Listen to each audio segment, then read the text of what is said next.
with Kyle Evans.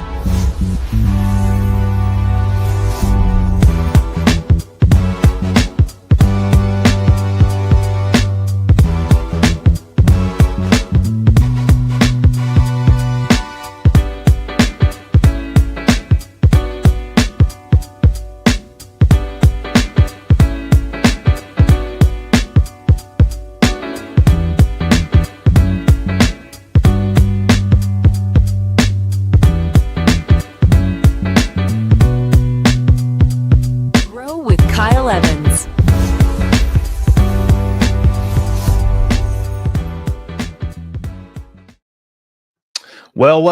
Well, here we are again, ladies and gentlemen, boys and girls, people of the internet. Welcome aboard the G.R.O.W. Show. Kyle Evans coming to you, Baton Rouge, Louisiana. #1 in your hearts, #1 on the field. Maybe something like that, maybe not. That's okay, because we're still here to grow. We're here to help you be the guide on your journey, man. You're the hero of this story. We're just here to help. The R in GROW stands for refining, refinement, getting 1% better each day, living a Kaizen life. Look at that little buggy. A little O in GROW stands for ownership, man. Owning it, taking accountability, making sure that you're doing what you say you're doing, making sure that you're comfortable looking at the person staring back at you in the mirror.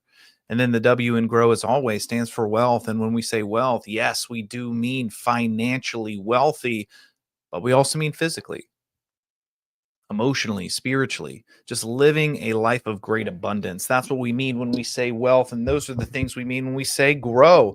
Guys, this week we've been talking about buyers, man, diving into different segments of what can help move the needle forward and how we can show up as the professional in their life and not just the amateur, how we can show up as the guide in their story, how we can help them get off the fence and make the right decision for themselves and their family. We're going to continue on that segment today.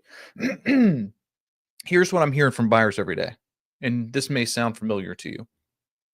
As we continue on this process, landing this plane, buyers tend to say right now, I'm just going to wait until the Fed cuts the rates. We've been working on rhymes in the house with the kids. Now you can obviously see, I'll just wait until the Fed cuts the rate. My lenders out there are like, yeah, I've heard that about a bajillion times. Guys, here's the truth. If you don't know this, some of you do, the Fed doesn't set the mortgage rates directly. Mortgage rates tend to follow the 10-year Treasury and inflation expectations. Even if the Fed cuts, it doesn't necessarily guarantee that the mortgage market will move the way that most buyers think. Unfortunately, a lot of buyers are not educated on this. They've watched one too many TikTok episodes, and they think that Fed cut equals mortgage rate drop. Not necessarily. Today, in the final episode of this buyer urgency series, we're going to cut through those myths.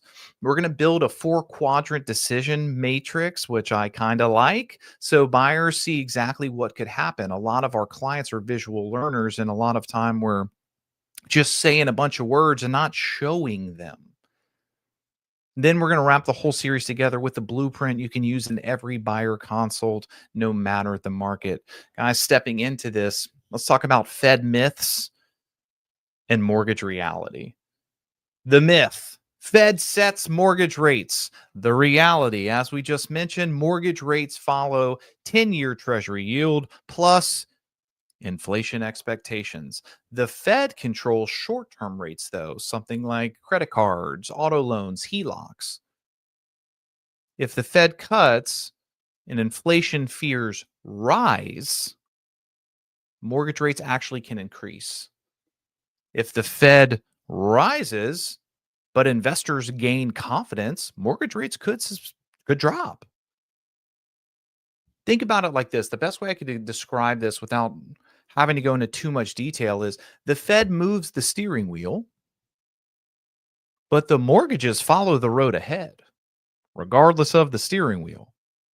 Don't let buyers oversimplify. Waiting for the Fed is essentially waiting on a rumor. Waiting on the Fed is essentially waiting on the rumor. We choose to be focused, at least in our business, Constellation Home Sales, on what we can control, as opposed to waiting on rumors, speculation, things like that. So I've got this matrix for you here. I'm going to bring in this whiteboard. My mentor from afar, Gary Keller, the billionaire mustachio mogul himself, said that you're not a real coach if you don't have a whiteboard that you can draw on. So your boy's got a whiteboard here. Let me walk you through this quadrant very simply. On the X matrix, we have rates. Rates lower, rates higher. On the Y, we have competition. Competition higher, competition lower. I want to walk you through some of the ideas on this very simply, and it's something that you can draw out if you decide, if you like, for your buyers. Let's start here with low rates and high competition. Low rates, high competition. Low rates, high competition. This is more than likely if the Fed cuts. If the Fed cuts and then the rates follow, competition is going to increase. I want you guys to slow down and talk to your consumers, talk to your clients about this so they're educated and confident and competent on the decisions that they're going to make. If we move into this segment, buyers are going to save a little bit on payments. They are, because the rates are going to be lower. They're going to save. But here's the problem with that. Bidding wars will erase that advantage more often than not. So yes, if we wait for the rates to cut, the rates come down, but competition's going to go up. How many buyers are going to enter the fray? How many buyers are going to jump in and start doing that? We know what bidding wars do. We start overpaying for houses. And unfortunately, a lot of people who want to sell right now, but bought just a few years ago, find themselves in that problem. I want you to be able to define that and talk to them about it. Now let's talk about this one here. Let's say that the rates drop, but the competition doesn't increase. Relief for buyers, yes, but the competition doesn't increase because there's fear. There's worry about recessions. There's worried about money, affordability. This is rare, but it doesn't mean it won't happen or can't happen. This is still a potential. The next thing I want you to consider here is high rates and high competition. This is the harshest combo. This is higher payments and tighter supply. Rare, but possible. And I got to tell you, I don't know if it's that rare. Looking at some of the inventory, guys, we are only at 4.6 months nationally. That's not a mess of inventory. That's not a whole bunch. So if rates go up and competition go up, our buyers could be potentially suffering in this. Now, for most of you right now, a lot of the market, not everybody, a lot of people are at high rates and low competition. You are here. The payments are worse, but as we discussed this week, negotiation room has improved. This is where credits and incentives, they tend to thrive. Waiting means gambling on all four quadrants. Acting now means choosing the quadrant that you can actually control or have a semblance of control over. The choice is yours. But guys, if we're not slowing down to have these sort of conversations with our people, we're not doing our job, in my opinion. Now, I understand that for a lot of people, my opinion's not worth a hill of beans, and that's okay, but that's still my choice. It's my right. Get ahead of this, walk them through this, draw the matrix out for them, let them understand. More agents are not doing the job of edifying their clients. Your goal should be having them have a semblance of a playbook or a plan for any Fed outcome, for any rate outcome. If the rates drop, hey, we're going to move early to avoid the competition spikes.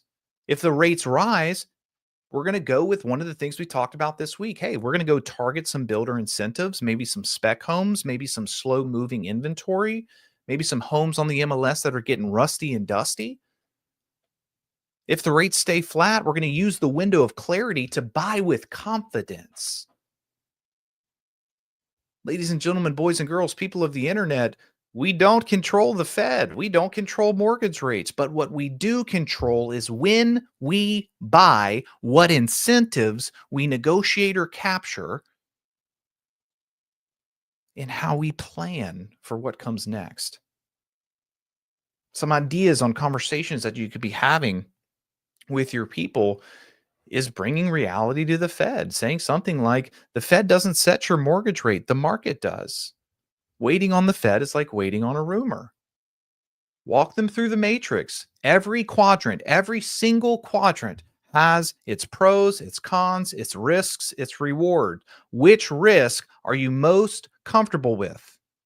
The one you can control now or the one you gamble on later? The one you can control now, Mr. or Mrs. Buyer, or the one that you gamble on later. The choice is yours. We can plan around payments. We can plan around incentives. We can even plan around competition. But praying for the Fed to save us isn't a strategy. Hope isn't a strategy, ladies and gentlemen. My assignment for you agents out there listening, my real estate professionals in the world, I want you to sketch the 4-quadrant matrix in every buyer strategy session this week. Then I want you to ask them, which quadrant do you want to bet your family's move on? Because more often than not, us sitting here right now, we're at high rates and low competition. I know that in this market, our negotiating room is much higher. Which one are you willing to bet your family on? Your family's move on? As we tie this all together, thinking about rates, thinking about all the things, in episode 1, we talked about the cost of waiting. Waiting costs real dollars in price. It can cost real dollars in payment. It can most definitely cost real dollars in equity. Episode 2, we talked about renting versus owning. We have to understand that true urgency comes from the realization of the missed opportunity of wealth building, not the fear of rent hikes bringing you back if you missed that one. Rents are typically flat. In fact, we're seeing almost a 1% decrease in some of them. Stop using the what happens if rent keeps going up. That is poo. The real problem that they're facing is not building wealth through real estate, the missed equity, the missed appreciation. Episode 3, we talked about the builder window, talking about how incentives are temporary, how builders are paying buyers right now, but not forever. Because we know that incentives grow and shrink as the market and the rates grow and shrink. Yesterday, we talked about the micro market advantage, going to find those pockets where we can use our negotiation strategies the best way for our clients. But it's missed a lot because we actually have to go hunt and we have to go find and we have to use our noodle. You don't need the whole market to be perfect. Just go find the right zip code. Go find the right price point. Go find the right listing. Go find is the key word in that sentence. Stop watching Netflix. Get off of your doom scrolling and go out and do your job. Love you, mean it. Saying it with love. I care enough to have this conversation. Today, we just dove a little bit into planning versus praying, guys. The Fed doesn't decide your family's rate or your family's future. You do. If we can help them understand these 3 things, then urgency isn't manufactured, it's obvious. Money math, walk them through payments, walk them through equity, not just right now, but over the next 5 years, over the next 10 years. Walk them through market windows. That's number 2. Money math, market windows. Help them understand incentives and the micro markets are fleeting opportunities. They are not here forever. And number 3, the mindset. Money math, market windows, and mindset. Stop waiting for the Fed. Start planning for your family. Again, urgency isn't manufactured. It's obvious when you combine the math, the market, and the mindset. This series hasn't been about pressure. It's been about clarity. Buyers who wait, they think they're playing it safe. They're actually gambling with equity, incentives, and opportunity. Our job is simply to lead with clarity so our buyers can act with confidence and competence and make the right decision for themselves and the people that matter most. That's how we win in 2025. That's how we win in 2026. And myself and 200,000 of my best friends at Keller Williams are going to lead that way. Are you coming with? Jay Papasan, great author, figure pillar at Keller Williams, has a great line. He says, "Do not wait to buy real estate. Buy real estate and wait. Buy real estate and wait." What does he mean by that? The equity, the appreciation, the holding of that asset, more often than not, turns out to be an absolute game changer in wealth building. Speaking of young Jay and his brilliant mind, next week, ladies and gentlemen, we're going to be diving into his new book, The Rookie Real Estate Agent. The Rookie Real Estate Agent. Some of you might see that and go, "Ooh, I'm not a rookie, Kyle." I hear you. I hear you. But I got news for you. I bet you my bottom dollar that you don't know everything in this book.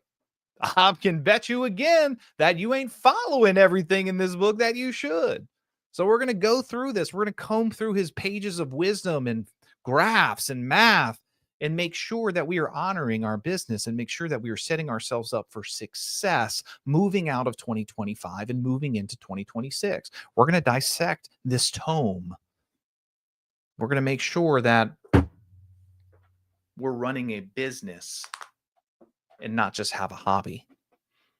I cracked my knuckles there for effect. I hope it was effective. Ladies and gentlemen, boys and girls, people of the internet,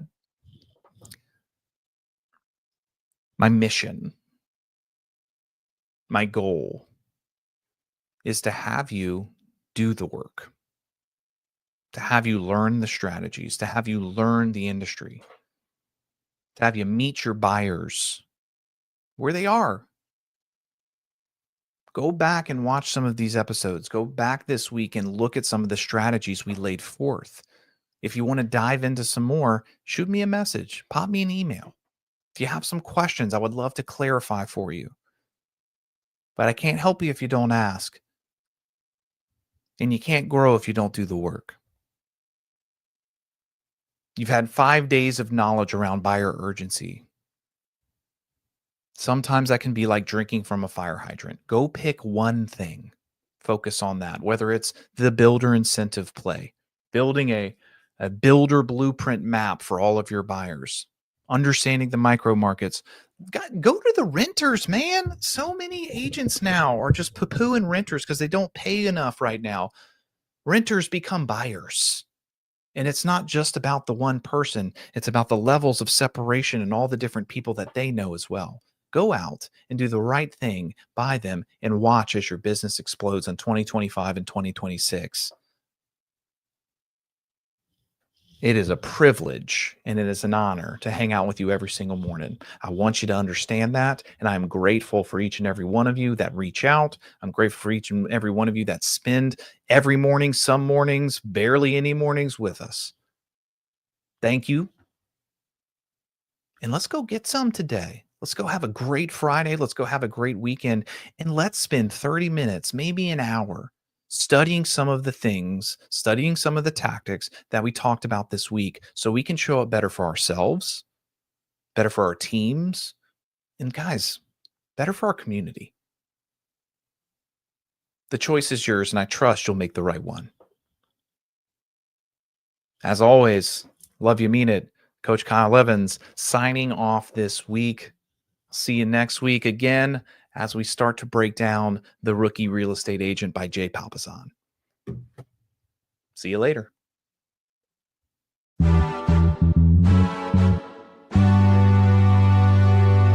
Grow with Kyle Evans.